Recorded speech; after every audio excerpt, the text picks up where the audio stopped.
বিসমিল্লাহির রহমানির রহিম। আসসালামু আলাইকুম। রুবেল স্টাডির পক্ষ থেকে আবারও সকলকে স্বাগতম। শুভ সকাল এবং শুভ সকালে উঠেই আমি স্টুডেন্টদের সাথে কিছু কথা আলোচনা করব যে ডু নট দিয়ে শুরুযুক্ত ইম্পারেটিভ সেন্টেন্সকে কিভাবে আমরা অ্যাসার্টিভ সেন্টেন্সে পরিণত করব এই বিষয় সম্পর্কে আলোচনা করব। তাহলে ডু নট দিয়ে শুরুযুক্ত অ্যাসার্টিভ ইম্পারেটিভ বাক্যকে যখন আমরা অ্যাসার্টিভ সেন্টেন্সে পরিণত করব, আমাদেরকে সর্বপ্রথমে সেকেন্ড পারসন সাবজেক্ট ইউ ব্যবহার করতে হবে।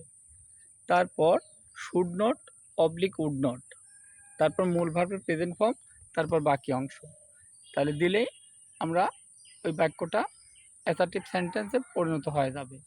তাহলে উদাহরণ হিসাবে আমরা বলতে পারি যে do not hate the poor. তাহলে এই বাক্যটাকে ইম্পারেটিভ সেন্টেন্সে পরিণত করার জন্য আমাদেরকে প্রথমে সেকেন্ড পারসন সাবজেক্ট ইউ ব্যবহার করতে হবে। তাহলে you should not hate the পোর।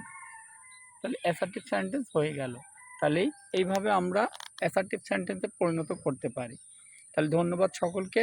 ভিডিওটা ভালো লাগলে একটা লাইক, একটি কমেন্ট এবং একটি শেয়ার করবেন এবং সাবস্ক্রাইব করে পাশে থাকবেন। আসসালামু আলাইকুম।